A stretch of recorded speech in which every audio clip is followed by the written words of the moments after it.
Hello दोस्तों, कैसे हैं आप लोग? ठीक होंगे? तो आज हम फिर आ गए। आज हम लोग सीखेंगे संख्या के बारे में कि संख्या क्या क्या होता है, किस तरह से होता है, किस संख्या को क्या कहा जाता है। हम बोले थे ना, बिल्कुल बेसिक से चालू किया जाएगा, बेसिक से ही चालू कर रहे हैं। तो आज हम लोग संख्या के बारे में सीखेंगे कि कौन सा संख्या किस तरह से होता है। देखिए, सबसे पहले हम लोग देखेंगे अंक। अंक क्या है? किसी भी संख्या को बनाने में एक चीज का अहम भूमिका रहता है, वो होता है अंक का। अंक के द्वारा ही किसी भी संख्या को बनाया जाता है। किसी भी संख्या को बनाया जाता है जो अंक द्वारा ही बनाया जाता है। तो लिखा हुआ है 0 1 2 3 डॉट डॉट 9 को अंक कहा जाता है।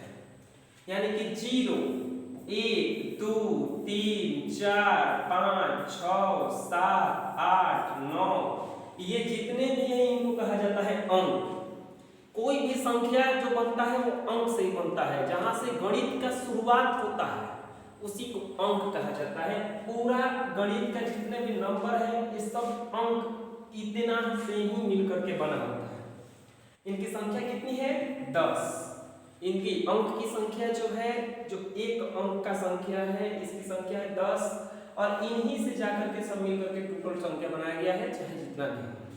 अगला आता है प्राकृत संख्या।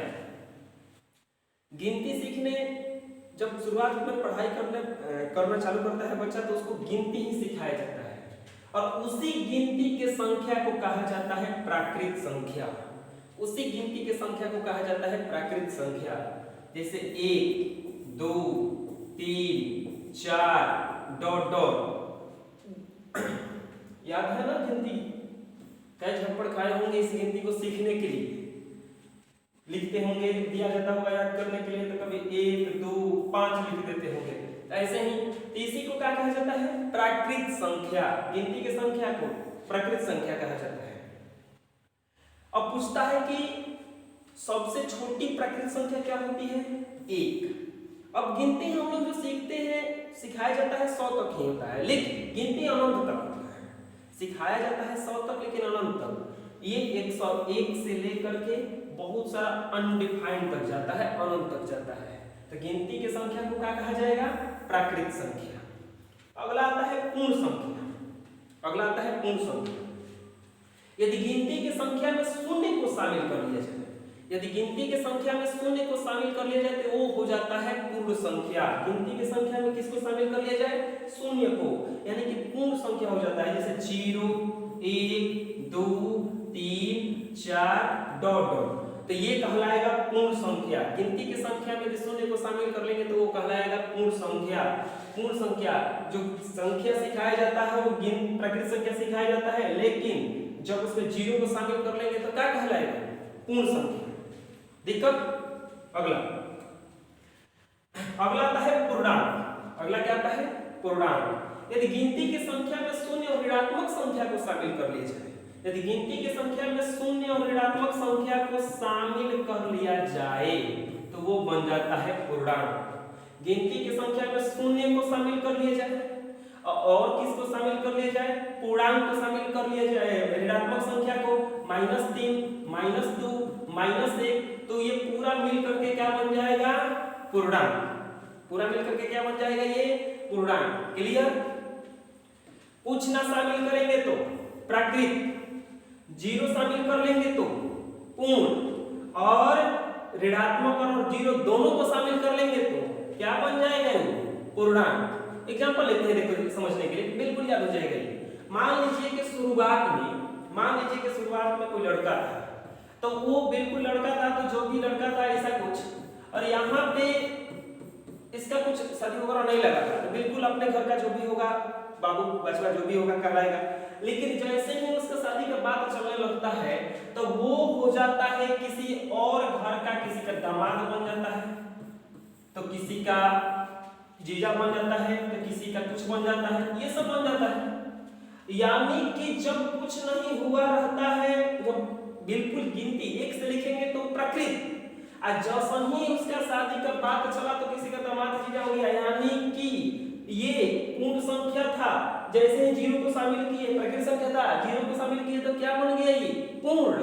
अब मान लीजिए कि शादी हो गया, इसका लड़का हो गया तो ये बाप बन जाएगा, यानी कि तीसरा चीज जुटा तो फिर उसका नाम चेंज हो गया, यानी कि अब क्या कहलाएगा पूर्णांक। ऐसे ही अगर गिनतिया में जीरो शामिल हुए तो पूर्ण, और माइनस वाला शामिल हो गया तो क्या कहलाएंगे पूर्णांक। क्लियर।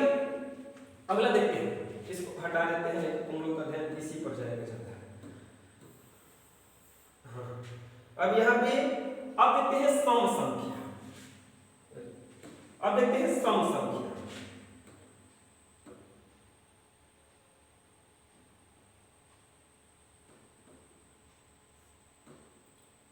हाँ, ये देखिए, अब देखते हैं सम संख्या। सम संख्या क्या है? वैसी संख्या जो दो से कट जाती है उसे कहा जाता है सम संख्या।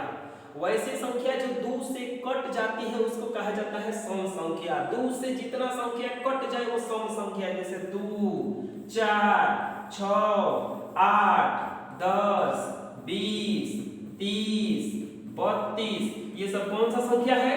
सम संख्या। क्यों? क्योंकि ये सब दो से कट जाता है। अब पूछता है ऑब्जेक्टिव में कि बताइए सबसे छोटी धनात्मक सम संख्या क्या होती है? तो सबसे छोटी धनात्मक सम संख्या होता है 2। क्लियर। सबसे छोटा धनात्मक संख्या होता है 2। इसके बाद आता है विषम, इसके बाद आता है विषम संख्या, ऑड नंबर। वैसी संख्याएं जो 2 से नहीं कटती है, 2 से कटेगा तो सम, 2 से नहीं कटेगा तो विषम, 2 से कटेगा तो सम, 2 से नहीं कटेगा तो विषम। वैसी संख्या जो 2 से नहीं कटती है उसको कहा जाता है विषम संख्या, जैसे 1, 3, 5, 7, 9 डॉट। ये सब कौन सी संख्याएं हैं? विषम संख्याएं हैं। ये सब कौन सी संख्याएं हैं? विषम संख्याएं हैं। 2 से कटेगा तो सम, 2 से नहीं कटेगा तो विषम। अगला आता है, अब सम विषम पहचानने का तरीका क्या है? सम विषम पहचानने का तरीका क्या है? दो ही उसका नियम है, दो ही उसका रूल है कि उसी से भाग देके देखेंगे, पूरा पूरा कटा तो सम, अब पूरा पूरा नहीं कटा तो विषम। अगला आता है भाज्य संख्या। वैसी संख्याएं जो एक और स्वयं के अलावा किसी और संख्या से कट जाए उसे कहा जाता है भाज्य संख्या। जैसे देखिए गांव देहात में चाहे कहीं भी अगर देखेंगे तो कुछ लोग होते हैं जो सबसे बतियाते हैं, सबसे बोलते हैं, सबसे बतियाते हैं, बोलते हैं, किसी से भी गली वगैरह में बोल लेते हैं, अच्छा से बोलते हैं। और कोई कोई नक चढ़न होते हैं, बिल्कुल नाक चढ़ाए रहेंगे, मुंह फुलाए रहेंगे ऐसे, एकदम किसी से ना बोलेंगे ना बतियाएंगे, तो उसी को कहा जाता है। देखो जो वैसी संख्या जो एक और स्वयं के अलावे किसी एक और संख्या से कट जाए उसे कहा जाता है भाज्य संख्या। उसे क्या कहा जाता है? भाज्य।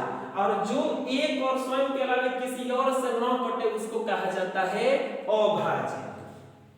जो एक और स्वयं के अलावे किसी और संख्या से कट जाए, जैसे देखते हैं 4 जो होता है एक से कटता है, चारों से यानी कि खुद से भी कटता है, और एक और संख्या से कट जाता है, किससे? 2 से। ये कौन सा संख्या कहलाएगा? भाज्य। कौन सा संख्या कहलाएगा? ये भाज्य। और ऐसे ही देखा जाएगा और भी एग्जांपल इसका, जैसे 15 तो 15 देखिएगा तो ये 15 देखिएगा तो ये 3 से भी कट जाता है, 5 से भी कट जाता है, 1 से भी कट जाता है, 15 से भी कट जाता है। तो ये कौन सा संख्या कहलाएगा? भाज्य। ये संख्या कौन सा कहलाएगा? भाज्य। तो वैसे संख्या जो एक और स्वयं के अलावा किसी एक और संख्या से कट जाए उसे कहा जाता है भाज्य। और जो एक और स्वयं के अलावा किसी और संख्या से न कटे, न हिलेगा न डुलेगा, कोई होता है कि किसी से बतियाता है नहीं है, कुछ नहीं, बिल्कुल किसी से मतलब नहीं, मोरल ये सब रहता है, उसी को कहा जाता है संख्या में, उसी को कहा जाता है अभाज्य। क्लियर। एग्जांपल देख लेते हैं इसका, जैसे 2, 3, 5, 7, 11, 37, 47, 53, 103, ये सब कौन सी संख्याएं हैं? अभाज्य संख्याएं हैं जो किसी से नहीं कटती हैं। जैसे अगर इसमें ले लिया जाए 47 को, अब पूछेगा कि 47 बताइए किस किस से कटता है, तो 47 या तो कटेगा 1 से, नहीं तो कटेगा 47 से, और ये किसी से नहीं कटता है तो उसी को कहा जाएगा अभाज्य संख्या। जो 1 से कटे और खुद से कटे उसी को सिर्फ कहा जाता है अभाज्य संख्या। इसके बाद आता है सहअभाज्य संख्या। सहअभाज्य संख्या क्या है? देखिए इसको समझाने के लिए एक छोटा सा एग्जांपल लेते हैं। मान लीजिए कि एगो घर है, एगो घर है आ एगो घर है, मान लीजिए कि एगो घर है और वहां पे घरवा में 3 गो भाई था। तो 3 गो भाई था, तीनों भाई के शादी भी नहीं होता तो मस्त रहता है। लेकिन जैसे शादी होता है, मान लीजिए कि तीनों बहू आ गई, अब तीनों बहू आ गई, वो तीनों एक के घरवा में रहेगी, एक के घरवा में रहेगी, लेकिन ये किसी से बोलेगी नहीं, दोनों सब मुंह फुलेले रहेगी बिल्कुल ही। तो एक के घरवा में रहेगी 3 गो चाहे 2 गो, अब किसी से बोलेगी नहीं, बाकी गली में किसी से बोल लेगी, किसी की गोतनी से बोल लेगी, किसी के सास से बोल लेगी, अम्मा जी इधर आइए, दीदी क्या कर रही हैं, आपन सास ननद में बिल्कुल ना बनेगा, ऐसा नहीं है सहभाज, बिल्कुल ना बनेगा इसमें, ऐसा नहीं है सहभाज। एक के समूह में रहेगा ये दोनों संख्या होगा, एक के समूह में रहेगा, लेकिन अपने में ना कटेगा, अपने में ना कटेगा, एकदम दोनों नाक चढ़े रहेगा, हमारा तो तोरा से लेन देन नहीं रहेगा, तो ये कहेगा कि हमरो तोरा से लेन देन ना रहेगा। तो इसी को कहा जाता है सहअभाज्य संख्या, इसी को क्या कहा जाएगा, सहअभाज्य संख्या।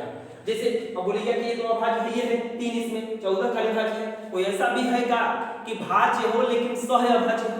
बिल्कुल है। जैसे कि ले लिए यहाँ पे 15 और 49, देखिए दोनों है भाज्य संख्या और दोनों एक के समूह में है, लेकिन अपने में बिल्कुल इनका कोई उभयनिष्ठ गुणनखंड नहीं है, अपने में किसी संख्या से नहीं कटेगा, तो इसी को कहा जाता है सहअभाज्य संख्या, जो अपने में किसी संख्या से न कटे, जिनका कोई उभयनिष्ठ गुणनखंड न हो, जिनका कोई उभयनिष्ठ गुणनखंड न हो, उसी को क्या कहा जाता है, सहअभाज्य संख्या। क्लियर हो जाएगा। और भी विषय है, जैसे 25 और ले लिया जाए 36, बहुत सारा हो सकता है, 3 गो का ग्रुप आ जाएगा, जैसे कि 9, इसके बाद ले लिया जाए 25, इसके बाद 49, तो तीनों का तीनों अपने में नहीं कटता है, तीनों का तीनों अपने में नहीं कट, दूसरा से कट जाएगा, दूसरा से बतिया लेगी करके पतोहिया सब, चाहे ससुइयों कम ना आया, ससुइयों भी ऐसे ही करती है, अपन पतोहिया से ना बनेगा, दूसरा के आप बहुत ऐसे कर रहे हो, ऐसे करा कर चलती है, तो ठीक है, लेकिन सही से रहना चाहिए। अगला देखते हैं परिमेय संख्या, डिफिनेशन पढ़ लेते हैं। वैसी संख्या जिसे p/q के रूप में लिखा जा सके, जहां q is not equal to 0 हो, उसे कहा जाता है परिमेय संख्या। वैसी संख्या जिसे p/q के रूप में लिखा जा सके और जहां q is not equal to 0 हो, उसको कहा जाता है परिमेय संख्या। नहीं तो वैसी संख्याएं जो वर्गमूल के रूप में रहे तथा उनका पूरा वर्गमूल निकल सके, उसको कहा जाता है परिमेय संख्या। वैसी संख्या जो वर्गमूल के रूप में रहे और उसका पूरा वर्गमूल निकल सके, उसको कहा जाता है परिमेय संख्या। जैसे ले लिए 4, तो 4 को p/q के रूप में यानी कि बटा में लिख सकते हैं कि नहीं, बिल्कुल लिख सकते हैं। कितना हो जाएगा ये 4/1। जैसे ले लिए -3, तो -3 को बिल्कुल लिख सकते हैं -3/1। पहले से भी अगर बटा में रहेगा तो भी परिमेय संख्या हो जाएगा, जैसे 3/4 खुद ही लिख दिए यहाँ पे। नहीं तो वर्गमूल के रूप में रहे, वर्गमूल के रूप में रहे, जैसे √25, तो ये बिल्कुल ही इसका वर्गमूल कितना निकल जाएगा, 5। इसके बाद में देखते हैं 64/81, अगर रूट में रहे तो इसका भी वर्गमूल निकल जाएगा, कितना हो जाएगा ये 8/9। तो वैसी संख्या जिसका पूरा वर्गमूल निकल जाए, कुछ ना बचना चाहिए, तो उसको कहा जाता है परिमेय संख्या, उसको कहा जाता है परिमेय संख्या। नहीं जिसे p/q के रूप में लिखा जा सके। पॉइंट वाला भी संख्या सब परिमेय संख्या होता है, जैसे 4.5, लेकिन उसमें भी पॉइंट वाला में आपको पता होना चाहिए कि पॉइंट वाला जो दशमलव वाला संख्या होता है, 2 प्रकार का दशमलव निरूपण होता है, एक होता है शांत और एक होता है अशांत। अशांत वाला में भी, शांत वाला में कुछ समय दशमलव के बाद जाकर के वो रुक जाएगा, दशमलव के कुछ अंक के बाद जाकर के रुक जाएगा, उसको कहा जाता है शांत। दशमलव निरूपण कितने प्रकार के, तो दशमलव निरूपण जो होते हैं 2 प्रकार के होते हैं, एक होता है शांत और दूसरा होता है अशांत, दूसरा होता है अशांत। शांत वाला में क्या होता है, शांत वाला में क्या होता है, तो उसका दशमलव के बाद कुछ अंकों के बाद वो दशमलव के कुछ अंकों के बाद वो कट जाता है, रुक जाता है, उसको कहा जाता है शांत। और जो नहीं कटता है, पुनरावृत्ति होने लगता है, उसको कहा जाता है अशांत। अशांत वाला में भी 2 प्रकार का होता है, एक होता है कि एक ही अंक अंक का या 2 अंक का या 3 अंक का पुनरावृत्ति वाला होता है, और दूसरा होता है बिना पुनरावृत्ति वाला। जैसे अशांत वाला में 2 प्रकार का होता है, देखिए जैसे 3.55555 ऐसा कुछ आएगा डॉट। इसको कहा जाता है कि पुनरावृत्ति वाला है, बार बार एक ही अंक का पुनरावृत्ति कर रहा है। जैसे नहीं तो ऐसा आ जाएगा 959595, ये कहलाएगा अशांत तो है लेकिन पुनरावृत्ति वाला है। कुछ ऐसा भी आ जाता है 48.449 449 4449, ये सब देखिए, ये सब पुनरावृत्ति वाला नहीं है। ये इसमें अंक का संख्या जो दशमलव के बाद ही अलग अलग आने लगा, इसमें पुनरावृत्ति खंड है। इसको लिखा जा सकता है 3.5 के ऊपर रेकरिंग, इसको लिखा जा सकता है 4.95 के ऊपर रेकरिंग। तो ये सब पुनरावृत्ति वाला है। पुनरावृत्ति कितने अंकों का हो रहा है? इसमें 2 अंक का, इसमें हो रहा है 1 अंक का। तो इन सब अंकों को भी हम p/q के रूप में लिख सकते हैं, परिमेय संख्या के रूप में लिख सकते हैं। लेकिन जब ये वाला संख्या आएगा तो इसको हम परिमेय संख्या के रूप में नहीं लिख सकते हैं, इसको परिमेय संख्या नहीं कहा जा सकता है। ये परिमेय संख्या है लेकिन ये परिमेय संख्या नहीं है। तो ये कौन सा संख्या है? ये है अपरिमेय संख्या। वैसी संख्या जिसे p/q के रूप में न लिखा जा सके उसे कहा जाता है अपरिमेय संख्या। वैसी संख्या जिसे p/q के रूप में न लिखा जा सके उसे कहा जाता है अपरिमेय संख्या। नहीं तो वैसी संख्या जो वर्गमूल के रूप में रहे लेकिन उनका पूरा वर्गमूल न निकल सके उसको कहा जाता है अपरिमेय संख्या। जैसे इसमें जैसे एग्जांपल यही हो जाएगा 3.4554445 डॉट 98.4040040000। ये सब देखिए, ये अपरिमेय संख्या लिखने का नियम भी है। इसी तरह से अपरिमेय संख्या लिखा जाता है, वर्गमूल के रूप में रहे लेकिन वर्गमूल ना निकले। जैसे कि √23, √2, √8, ये भी हो जाएगा क्योंकि इसका पूरा वर्गमूल नहीं निकल सकता है। √13, तो ये सब कौन सी संख्या है? अपरिमेय संख्या। समझते हैं अपरिमेय संख्या क्या है, परिमेय संख्या क्या है? एक बार और समझते हैं एग्जांपल से। मान लीजिए कि अभी तुरंत बताए हैं कि अपने में ना बतियाएगी। अब 2 गोतिनी है, अपने में ना बतिया रही है, तो एक को समझाया बुझाया गया तो बतियाने लगी कि ना ठीक है हम मान गए, हम झगड़ा ना करेंगे, तो उसको कहा जाएगा परिमेय। मान गए p/q के रूप में उसको लिखा जा सके, उसको समझाया गया, उसको मना लिया गया, उसको वो मान गई। लेकिन एक है ना चरम रहेगी बिल्कुल ना, हम ना बतिए कुछ हो जी, हम ना बतिए हम मर जाएंगे लेकिन उससे बात ना करेंगे, ओकर हम बोर्ड ना लगाएंगे, तो उसको कहा जाता है अपरिमेय संख्या। इसको अलग ही रखना पड़ता है ऐसा सब। यानी कि परिमेय संख्या और अपरिमेय संख्या क्लियर हो गया। अब वास्तविक संख्या किसको कहा जाएगा? ये दोनों को ले जाकर के देखिए, परिमेय और अपरिमेय संख्याओं के सम्मिलित रूप को कहा जाता है वास्तविक संख्या। परिमेय और अपरिमेय संख्याओं के सम्मिलित रूप को क्या कहा जाएगा? वास्तविक संख्या।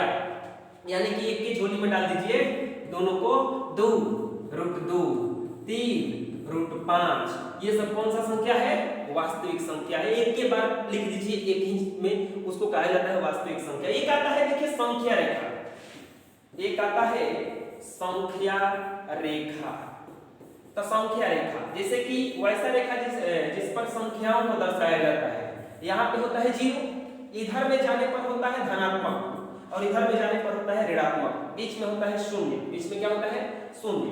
तो जितना भी इस पर वास्तविक संख्या होता है ये सब वास्तविक संख्या है। जितना भी संख्या दर्शाया जा सकता है सब के सब वास्तविक संख्या होता है। सब का सब कौन सा संख्या होता है? इस पर वास्तविक संख्या होता है। इस पर वास्तविक संख्या को ही दर्शाया जाता है। अगला देखते हैं क्रमागत संख्या। क्रम से आने वाली, लगातार आने वाली संख्याओं को कहा जाता है क्रमागत संख्या। क्रमागत संख्या का सबसे बड़ा पहचान है कि 2 लगातार अगर पदों का अंतर निकालेंगे तो हमेशा बराबर आएगा। 2 लगातार पदों का अंतर निकालेंगे तो हमेशा क्या आएगा? वो बराबर क्रम से आएगा, बिल्कुल ही उसी को कहा जाता है क्रमागत संख्या। क्लियर?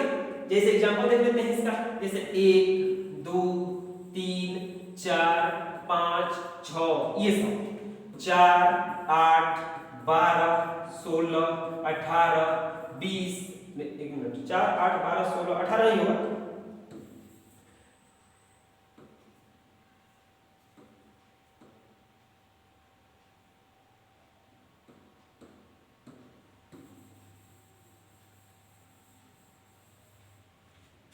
4, 8, 12, 16, 20, dot dot 6, 12, 6 3 18, 24। ये सब कौन सा संख्या है? क्रमागत संख्या है। ये सब कौन सा संख्या कहलाएगा? क्रमागत। बिल्कुल क्रम से आएगा। दो पदों का अंतर निकालिएगा तो ये हमेशा कितना आएगा? इसका बराबर आएगा, इक्वल आएगा। उसी को कहा जाता है क्रमागत संख्या। अगला देखते हैं, आरोही क्रम और अवरोही क्रम। ये दोनों, ये बहुत ही ज्यादा पूछा हुआ क्वेश्चन है कि निम्नलिखित दिया रहेगा 4 ऑप्शन, उसमें दिखाएगा कि पूछेगा कि निम्नलिखित में कौन सा जो टर्म है वो आरोही क्रम में है, चाहे कौन सा टर्म अवरोही क्रम में है। ये तो यहां से आरोही क्रम अवरोही क्रम किसको कहा जाता है? संख्याओं को छोटा से बड़ा क्रम में लिखने की प्रक्रिया को कहा जाता है आरोही क्रम। छोटा से बड़ा लिखेंगे तो कहा जाता है आरोही क्रम, अब बड़ा से छोटा लिखेंगे तो क्या कहलाएगा? अवरोही क्रम। जैसे 4, 8, 9, 3, 6, 2 ऐसा कुछ दिया हुआ है। इसको कोई कहेगा कि आरोही क्रम में लिखिए, आरोही क्रम में लिखने के लिए क्या करना पड़ेगा? छोटा से बड़ा, सबसे छोटा कौन है इसमें? आरोही क्रम अगर होगा तो आरोही क्रम अगर लिखना होगा तो सबसे छोटा है 2, ओकरा बाद 3, ओकरा बाद 4, ओकरा बाद 6, ओकरा बाद 8, ओकरा बाद 9। छोटा से बड़ा लिख दिए तो आरोही। अगर अवरोही लिखना होगा, अवरोही लिखना होगा तो कैसे लिखेंगे?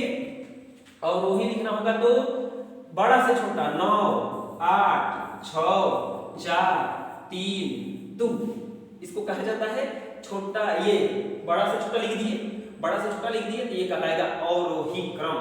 अब यहाँ पे याद करने का तरीका है, देखिए ये पहला में है आरोही और दूसरा का में क्या है? अवरोही। एक में है आरोही, दूसरा का में है अवरोही। पहचानने का तरीका क्या है? कैसे जानेंगे कि बढ़ते क्रम लिखेंगे छोटे घटते क्रम में? दोनों को लिखने में एकरा में 3 अक्षर का प्रयोग हुआ है, इसमें 4 अक्षर का प्रयोग हुआ है। तो जो छोटा है लिखने में वो सबसे पहले छोटा लेगा, ये ट्रिक है, हमेशा याद रखिएगा। जो लिखने में छोटा है वो सबसे पहले छोटा अंक लेगा, और जो लिखने में बड़ा आया है, जो लिखने में बड़ा आया है वो सबसे पहले बड़ा अंक लेगा। जो लिखने में छोटा आया है छोटा अंक, जो लिखने में बड़ा आया है बड़ा अंक। क्लियर? आगे शून्येतर संख्या। शून्येतर संख्या किसको कहा जाता है? तो शून्य को छोड़कर के जितनी भी संख्या है उसको कहा जाता है शून्येतर संख्या। शून्य को छोड़कर के जितनी भी संख्या है उसको क्या कहा जाएगा? शून्येतर संख्या। शून्य को छोड़कर के जितनी भी संख्या है उसको कहा जाता है शून्येतर संख्या। जैसे 4, 8, 12, 9, 10, 20, 50, 100 जो भी है, शून्य को छोड़कर के जितनी संख्या है। शून्येतर का मतलब होता है, शून्येतर का मतलब होता है शून्य प्लस इतर। इतर माने है छोड़ देना, इतर। अब इतर मतलब देखो सेंटो होता है, और ये शून्य अब प्लस इतर कह रहे हैं। अब तुम लोग इत्र समझ रहा है, शून्य प्लस इत्र। अरे इत्र मतलब होता है सेंट, परफ्यूम। आजकल क्या चल रहा है? तो फॉग चल रहा है, नहीं सुने हैं? फॉग पूरा मार के एकदम चलता है। जानते हैं सेंट किसके लिए बनाया गया था? वो नहाने वाले के लिए, कि नहीं नहाएगा तो कम से कम ऊपर सेंट मार देंगे तो कम से कम नहीं उनका नाम आएगा। लेकिन उसको अभी फैशन बना लिया, फैशन बना लिया। अब बिल्कुल बढ़िया से उनके पूरा सेंट मारते हैं और सेंट मार के जाते हैं, और ज़्यादा शादी ब्याह में जाता है सेंट मार के। लेकिन रूल इतना बढ़िया है ना, शादी विवाह में जाता है खूब इधर से सज धज के घरे सब, लेकिन गाड़ी बस में एकदम इतना कुचा के जाता है ना कि सब लोग का सेंटिमेंट खराब हो जाता है। फिर उधर से आता है, जाते जाते लिपापोती हो जाता है, सब पसीना पसीना। गर्मी के शादी में अगर हो तो पूरा पसीना से सब सेंट खराब। लेकिन अब तेज हो गया, अब लेके जाता है साथ में, जहाँ देखता है पहुँच गए ना, देखते रहे पहुँच गए गाँव में, बिल्कुल मार लेता है बिल्कुल ही। तो ठीक है कीजिए, लेकिन ई सेंट का हम बात ना करें, छोड़िए ई सेंट नहीं, ई सेंट नहीं। हम क्या करें? शून्य प्लस इतर। इतर जहीं भी आए मतलब समझ जाइएगा छोड़कर, ऋणेतर यानी कि ऋण को छोड़कर, यानी कि घटाव को छोड़कर। शून्येतर शून्य को छोड़कर, समझ में आ जाएगा? एक आता है भाज्य, भाजक, भागफल और शेष। भाज्य, भाजक, भागफल और शेष। भाज्य, भाजक तो यहाँ पे होता है भाज्य, अहेजा होता है भाजक, अहेजा होता है भागफल। और यहाँ पे होता है शेष। सबका क्रम है, सबका क्रम है, एकदम बिल्कुल क्रम से बिठाया गया है। यहाँ पे भाज ये सबसे बड़ा होता है, ये सबसे बड़ा होता है, ये इससे छोटा होगा, ये इससे छोटा होगा तभी ना भागा लगेगा, छुटके में भागा लगी। इसके बाद में भागफल होता है, तो ये हो सकता है इससे बड़ा भी आ जाए, इससे छोटा भी आ जाए, इससे, लेकिन इससे हमेशा छोटा रहेगा और बचता है शेष। ये हमेशा भाजक से छोटा होता है, ये हमेशा भाजक से छोटा होता है। इन आगे भागा दे रहे हैं 8 से, 80 से बचाए हैं 9, तो ऐसा छोटका लड़का करता है तो 4 झपड़ बचता है कि एक बार और जाएगा। समझ में आ गया? ये भाज्य भाजक भागफल और शेष, इसका सूत्र है विभाजन एल्गोरिथम है कि भाज्य बराबर भाजक गुना भागफल प्लस शेष, भाजक गुना भागफल प्लस शेष। क्लियर? आगे लास्ट में आता है देखिए बोर्ड मास। ये कहता है बोर्ड मास, जितना भी क्रिया होता है, जितना भी क्रिया होता है ये बोर्ड मास के ही क्रिया से होता है। इसमें अलग अलग अक्षर का अलग अलग नाम है, जैसे भी से होता है वैनेकुलम, डी से होता है ब्रैकेट।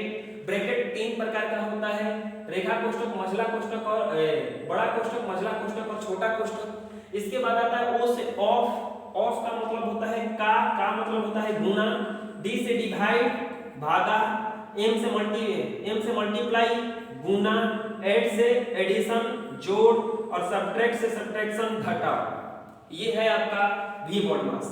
ये कहने का मतलब क्या है? ये कहता है ये रेखा कोष्ठक है, ऊपर कपड़ा पे रहेगा, अरे नहीं कपड़ा पे मोर लगा दिया जाता है, तो मोर लगा दिया जाता है तो मोर पहले लगाया जाता है इसलिए कि ताकि दूर से पहचान में आ जाए कि यह लिखवा है, ना तो सब एक के जैसा पहुंचने रहता है तो फिर गड़बड़ हो जाएगा इसमें।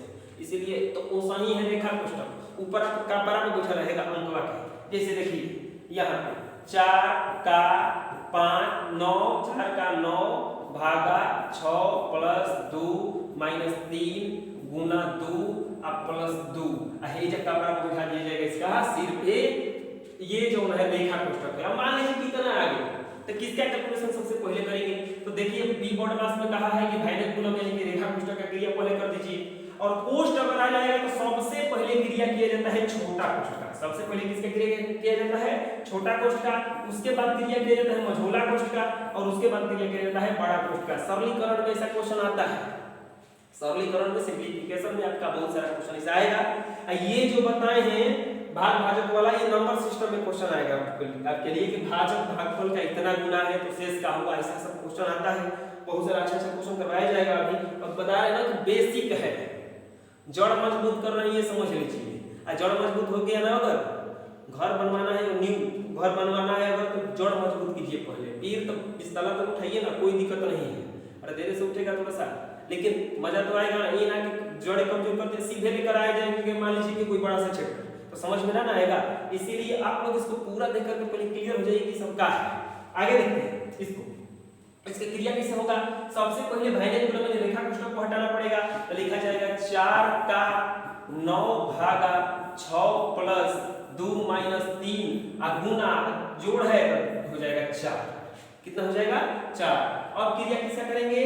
का। तो का क्रिया करेंगे, का मतलब होता है गुना, 9 चौका 36 भागा 6 प्लस 2 माइनस 3 गुना 4। अब यहाँ पे ये क्रिया होगा भागा का, तो 36 भागा 6 प्लस 2 और माइनस 3 गुना 4। अब क्रिया होगा किसका? गुना का, तो गुना का क्रिया होगा तो 6 प्लस 2 और माइनस 12। और क्रिया होगा जोड़ का, 8 माइनस 12, आंसर कितना आ गया? -4। तो इस तरह से बोलिएगा कि इतना लंबा जाएगा नहीं, इसका शॉर्ट हम तरीका बताएंगे। हम कह रहे हैं कि भी बेसिक बता रहे हैं। क्लियर? यहाँ से यहाँ तक क्लियर हो गया? बोर्ड मास समझ में आ जाएगा। आखिर बोर्ड मास बनाया कह गया, कुछ तो कारण होगा कि बोर्ड मास बनाया गया किसी तरह से। तो मान लीजिए कि आपको एक थाली दिया गया, थाली में बहुत सारा खाना, जैसे कि दाल भात, आजकल बड़े सजा के खाना मिल रहा है, दाल भात भुजिया चोखा सब्जी पापड़ ये सब मिल रहा है। अब इसका अचार और लिख दें चटनी। देखना भूख मत लग जाए, तो भूख लग जाएगा और वीडियो छोड़ के चला जाएगा खाना खाने, तो देखना। तो इतना ही चलो लिखते हैं। अब मान लो कि इसका खाने का कोई नियम होना चाहिए ना, ये ना कि कुल चटनी पहले ही पी गए, मुंह तीता लगा था, तीता लग रहा बड़ी तीत बनाया है। अरे तीत ना बनाए तो मुंह खाने नहीं आ रहा है, इसको तनी तनी खाना था। अचार कुल खा गए मुंह खट्टा हो गया, कुल पापड़ खा गए पहले ही। तो ये सब कोई रूल होता है, और इसी रूल के लिए ये भाई ने बोला कि कौन सा क्रिया पहले करेंगे ताकि गलती ना हो। तो इसमें इतना ही, और आगे हम लेकर के अगला वीडियो जल्दी जानेंगे। इतना ही इसमें, और बहुत बहुत धन्यवाद।